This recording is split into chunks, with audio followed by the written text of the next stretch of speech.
We have made it to Friday and basketball season is upon us. We're going to take a look at some COMC sales data, NBA sales data, basketball cards, folks. Stick around. Oh my gosh, just look at it. The card is not perfect. Just look at it.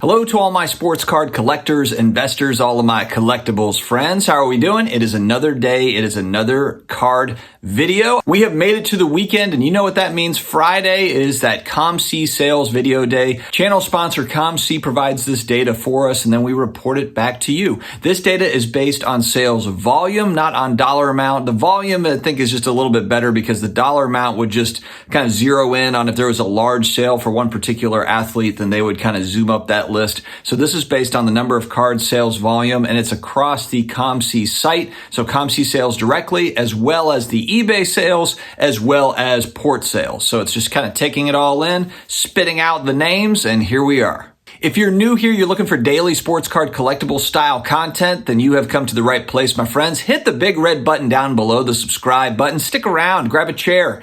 Also connect with me on IG at SportsCardDad, and I'm also on Twitter, the SportsCardDad. All right, let's dive into this. So the NBA has started. Basketball season has started up. There's always kind of those immediate reactions. It's kind of like when football season starts and you got those week one results. Everyone flies off the handle. Oh, this is going to happen or that's going to happen. And so this is kind of interesting. We're going with active players. So MJ, Michael Jordan, is the number one selling athlete on the COMC site every single week. And so we focus in on active players only. And typically number one is LeBron James. And he is here again. And this is last week's data. So this is last week leading up to the season starting. It'll be very interesting to see what this looks like as we move forward into the season, as teams kind of ascend or don't ascend. And right here, you've got the Lakers starting off 0-2. So the Lakers already in shambles. And honestly, with LeBron James there and it just being the LA Lakers, there's going to always be a microscope on that team. I'm sure they're already talking, the media's already talking about how the team needs to be blown up. They need to go in a different direction and this and that. And it's just because LeBron plays there. So there's going to be so much focus on him as he rounds out his career. I mean, kind of the big thing for him and for that team, I think, is just him getting the overall scoring title. That's kind of the last thing left to prove, I suppose. But, and I know he wants to play with his son, Bronny, when he comes out of school. I think he wants to play a season with him. We'll just have to see how this goes. At some point, these guys, you look at the LeBron James, the Tom Brady's of the world. At some point, the play has to really start to deteriorate. We didn't really see that last season. Last season, he just continued to play well. The team didn't, but he played well. And so is this the year that LeBron kind of finally starts to taper off as far as his elite playing style?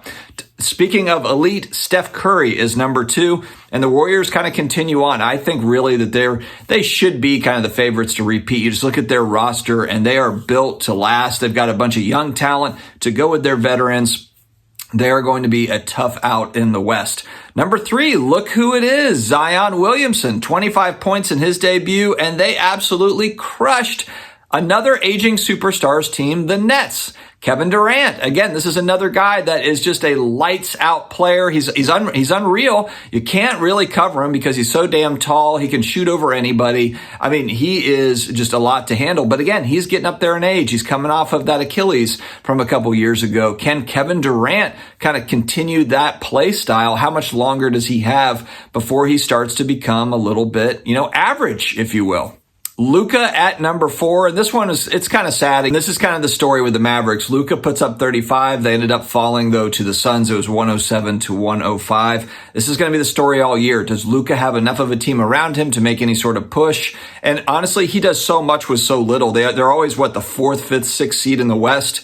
And they really shouldn't be if you look at the roster on paper compared to other rosters in the West. He just massively elevates his team. So we'll have to see how that plays out there in Dallas. And number 5, Ja Morant, 34 points, to go into overtime against the Knicks. They pull that out. Look out for the Grizzlies. Are they going to be a contender? We'll have to see. Ja Morant not slowing down. He's an exciting player. I think the big thing with Ja is just, can he stay healthy? Kind of a smaller frame. He's really shifty. I know a lot of people make kind of that Derrick Rose type comparison, because Derrick Rose did a lot of similar type things as far as like moving in traffic and being able to get to the rim, but he just took a pounding. And so with Ja Morant, can he hold up? Is he going to have to thicken up a little bit? What's the story going to be with him? I think that's going to be interesting to watch. Number 6. Giannis and the Bucks. They outlasted the Sixers, and a kind of a sexy preseason championship pick is the 76ers. They are also, like the Lakers, 0-2. Are they already crumbling? It's kind of that question too, like, can James Harden ever get over the hump?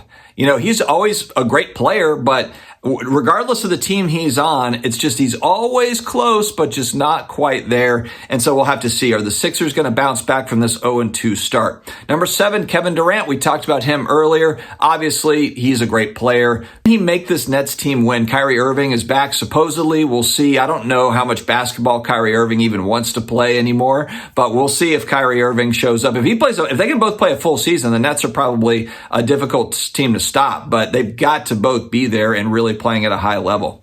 Ant-Man at number 8. The Wolves are kind of an interesting team. They're an interesting team to watch. No one's really talking about them. Minnesota's always kind of that team that where careers go to end. It's kind of like they've never really done a whole lot. But, they've got a lot of young talent down there, or up there in Minnesota. So we'll have to see what happens with them. LaMelo Ball at number 9. The Hornets, not so good. And number 10, Jalen Green. So we got a lot of young players here that are trading. This was leading up to the season starting. So again, this is going to be fun to kind of look at next week and the week after, kind of see which players are ascending on COMC. All right, guys. Tell me what you think in the comments. Per usual, make sure to check out COMC.com today. Stay healthy, stay awesome, and I will talk to you again later.